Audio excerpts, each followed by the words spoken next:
also want to start by acknowledging that on the land of the Wurrung people, pay my respect to the law, knowledge and stories of the land, sea and sky, and recognise that 238 years of resistance from First Nations people all across this continent is an inspiration for all of us in struggling against the system that continues to drive imperialism and genocide today.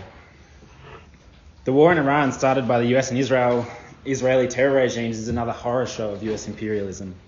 The 167 staff and children at a school being massacred in an airstrike is sickeningly familiar to the genocidal acts perpetrated by the Israeli terror state.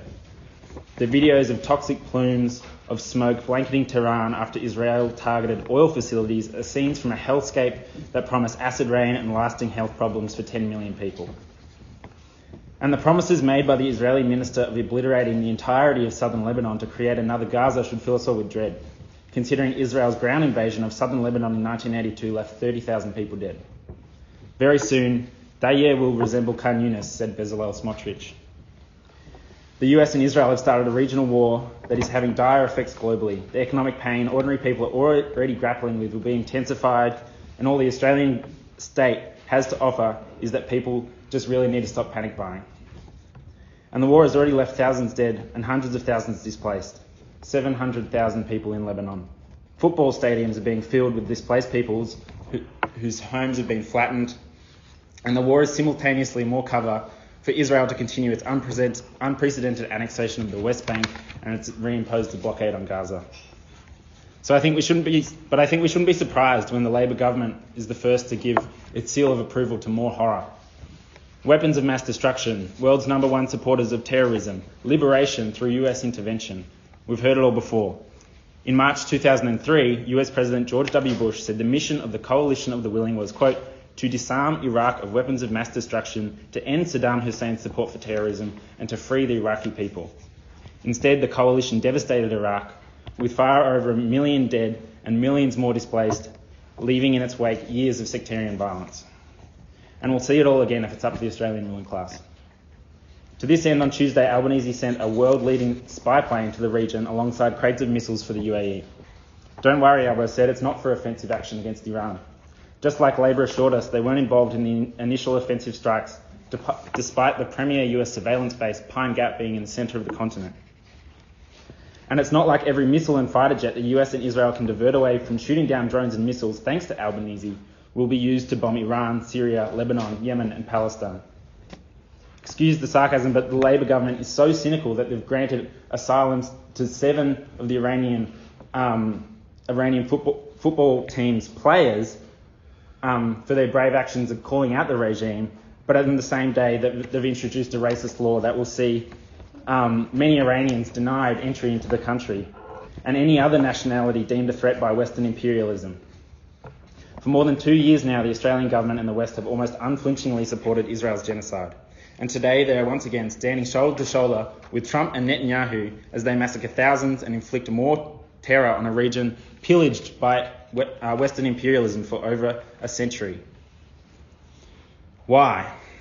Imperialism, a now global system where geopolitical and economic competition combine and manifest as a hierarchy of nation states jostling for the top spot, all to ensure the stability and security for profits and trade routes for the dominant industries of each respective country. The US is the top global economic and military superpower. This has allowed the US to dictate the rules of the game for decades, through soft power using institutions like the IMF, but behind which stands the threat of the most sophisticated death machine in the world. Other states like Australia support the US world order because the scales are tipped in their favour. But the US is no longer the economic superpower it used to be, and China presents a primary threat to the US's hegemony. For years now, the decline in economic power has been compensated for by using military power. But the US ruling class found out in Iraq and Afghanistan that military supremacy does not mean you can just create the conditions you want in any country by invading it. The occupation and then retreat was a humiliation for US imperialism, and all the more reason to back Israel to the hilt in waging a genocide against Palestinians as a means to consolidate US and Israeli hegemony in the region. First, it was the resistance groups that were part of the so-called Axis of Resistance, But neither Israel or the US could let the opportunity to further weaken or even topple the Iranian state go begging. So for the US, weakening Iran presents an opportunity to cement US imperialism in the region. But it is also an opportunity to push back the influence of China. Because China is Iran's largest trading partner and buys some 90% of Iran's oil. On top of that, 55% of China's total oil imports in 2025 came from the Middle East. Controlling global energy distribution is a key aspect of US imperial strategy. The war in Iran is both a signal to China, but also the entire region, that the US still holds the best hand. China cannot yet compete with US military supremacy. This is also at the core of the US actions in Venezuela and the general disregard of the liberal world order in favour of a more predatory imperialist strategy by the US. Yet despite the war, Iran continues to ship oil to China while having enforced a closure of the Strait of Hormuz for most other shipping traffic. But this, of course, isn't just a war in the interest of the US. Iran is the most immediate military threat to Israel's violent and expansionist project, and the moment is opportune to kick Iran while it is down and reorder the region with Israel as the region's premier military power. The mass expulsion of Lebanese from Deir and a land grab up to the hugely significant Litani River has always been an ambition of the Israeli state. In the same way that the aspiration to finish the job, settle Gaza, the West Bank, is at the centre of the genocide in Palestine. At the same time, the attacks on Iran are a continuation of Israel's vicious military strategy since the 7th of October 2023, using Israel's superiority in air power, intelligence, to destroy its enemies across the region with full license from the West. For Israel, any outcome of the war which weakens the Iranian state is a good outcome, if that means decimating Iran's economic and military infrastructure at the expense of producing fertile conditions for sectarian violence and the country descending into civil war, so be it. Still, Israel is reliant on the US to be the strongest regional military power. And at the same time, the US needs Israel because it acts as a violent enforcer of US interests in the Middle East. Overall, the stated objective of regime change in Iran is likely impossible without a significant ground invasion. Nevertheless, US imperialism, with the help of the West, is looking to cement its position in the Middle East because it is the focal point of global imperialist competition, most significantly between the US and China. In the war between Israel, the US, and now Australia and much of the West against Iran, we stand for the defeat of Western imperialism. But supporting the Iranian state is not a means to defeat imperialism. Some see Iran as a bulwark against US imperialism, encapsulated in its construction of the axis of resistance and its anti-imperialist rhetoric since 1979. For instance, one of the groups which argues for such a campist position is Red Ant.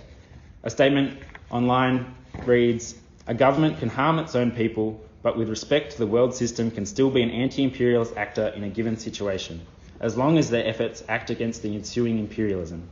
It continues, "We need to recognise who is realistically acting against imperialism on the ground. In the current world situation, we do not always have a strong working class able to defend against imperialism." What they mean is that the given situation, despite the brutal repression and violence against the Iranian people by the state, the only choice is to support the Iranian state if you want to fight US imperialism.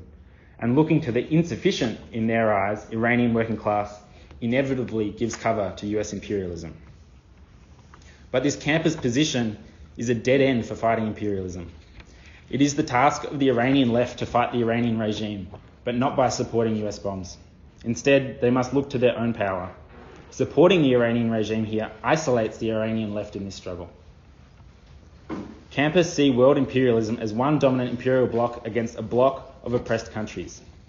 But alliances between states just reflect the reality that each country acts first and foremost in its own interest to climb the imperial hierarchy. There will continue to be the reproduction of imperialism, maybe with a different facade, because imperialism is a concrete expression of capitalism and its competition at the level of nation states. Despite how Iran frames its own opposition as a coalition of oppressed peoples against US imperialism, the regime is neither a principled or consistent anti-imperial force in the region, nor is it a consistent supporter of Palestinian national liberation. Iran has left its proxies to be decimated by Israel since October 7 because the Iranian regime is concerned primarily with protecting its own interests. We cannot defer the fight against US imperialism to the imperialists lower in the hierarchy, just because the working class isn't organised enough to stop the war in this present moment. The struggle to weaken the global system of imperialism must be first and foremost against our own rulers' regimes to build that fight. Right now, that means shaping a movement that has the power to fight Australian imperialism and its interests in supporting US imperialism. And the first step in achieving that is by sanctioning Israel. But not at the expense of supporting and legitimising other ruling classes that brutally repress their own people, because we recognise that any defeat won by ordinary people against an imperial power weakens the grip of the system of imperialism as a whole. The repression of mass protests in January was a setback for this fight, whereas a campist position only pushes people either into the arms of the US or Iranian imperialism. Either you support the bombs of one side or you support the bombs of the other side. The campists' assertion that for the left in the West to not support the Iranian regime means to support an abstract working class while parroting pro-imperialist propaganda stems from a deep pessimism at the core of their analysis and ignores the resurgence of popular political opposition that has been built in Iran since 2003. And the real power of the organised working class toppling key stones in the structure of US imperialism in the region as a whole, the most primary recent example being the toppling of the Mubarak regime in Egypt during the Arab Spring of 2011. And I think the lessons of the 1979 revolution show both this extraordinary power of the working class in Iran as a social force to drive back Western imperialism, but also the mistakes of the Iranian left itself in allying itself with a conservative state in the struggle against Western imperialism. Before the revolution of 1979, Iran was ruled by the Shah, a monarchy that was put into power in 1954 by a US and British-backed coup in 1953. That was in response to the National Front having won political power in 1951 and nationalising the Iranian oil industry. The coup ensured very little change for the Iranian people, despite their aspirations to be free from imperialist exploitation. Rapid industrial development from the mid-60s, driven by the state, which now raked in a much larger proportion of the profits of the oil industry, meant an explosion in the size of the working class in Iran. Rapid economic growth produced sharp economic and political tensions in Iran. Strikes and protests were brutally suppressed by the sophisticated machinery of state repression, also bought with the state's newfound wealth. Then, in late 1975, the oil price fell sharply, and the reality of a heavily oil-dependent economy meant people's living standards dropped too. Unemployment reached 15%, and from the summer of 1977 onwards, there were again significant protests and strikes against the Shah. A critical turning point was when the oil workers in Tehran went on strike. The state killed dozens of workers on Black Friday, leading to strikes spreading to other cities and oil centres. In October 1978, workers went on national general strike. Strike committees called Shuras were set up to organise and coordinate the struggle, and in December, huge protests of over 6 million people in a country of then 37 million people demanded the end of the Shah's regime. He fled, and the dictatorship was toppled in the start of 1979. As the popular movement merged with workers' action, oil workers struck for over 3 months, cutting Iran's oil production to under a quarter. And this was a decisive blow against the Shah's repressive regime. At the same time, Khomeini was the most prominent religious leader and outspoken critic of the Shah in Iran, and he had cultivated a huge base of support appealing to the oppressed and exploited masses in Iran. On the 1st of February, he declared himself head of state, yet the clergy had not yet consolidated the gains of the popular revolution of 1979. But despite the rhetorical support of the clergy for the exploited people of Iran, the capitalist class joined forces with the clerical establishment to work together against the organised left, which had made such impressive gains over the course of the revolution. Khomeini saw the workers' shuras as a threat to the clergy's power and moved to re-establish state control. Leftist parties were banned and its leaders were arrested, and some were later executed in a counter-revolution. In November 1979, the American embassy in Tehran was occupied. The regime organised demonstrations against imperialism. Its domestic opponents were thrown into utter confusion, and they almost all abandoned independent political activity.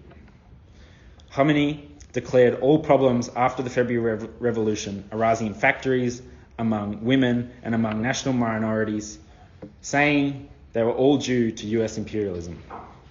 The biggest leftist organisations, the Tudeh Party, the Fedayeen, the Mojahedin, and the Pakyar, all fell in line or broke away from the struggle. All the left parties spoke of a low level of consciousness of the working class in Iran, completely ignoring the radical political and economic demands made by the workers' councils in Iran at the time. Then, in response to the occupation of the US embassy, they agreed to be united with the progressive anti-imperialist bourgeoisie. The invasion of Iran by Iraq in September 1980 gave a huge boost to the counter-revolutionary Islamic Republic, and the now Islamic Shores passed resolutions declaring, "We are at war, we must sacrifice and be united." And the left was subsequently shattered and split. By 1981, nothing remained of the gains of the Popular Revolution of 1979. But I think, just to sum up, despite the betrayal of the revolution and the failure of the revolutionary left to provide an alternative to the establishment of the Islamic Republic, the tradition of 1979 in Iran points to the real power to challenge imperialism, where it toppled a puppet of the US. Still today, you can appreciate that many feel there's no better option to topple the regime or challenge imperialism, given the vast scale of violence enacted against the mass protests in January and the sheer brutality of Western imperialism on the other side. But neither support for the US regime's warplanes or support for the so-called anti-imperialist actions of the Iranian regime provide a pathway to liberate the Iranian people or the region from the death grip of Western imperialism. Thank you.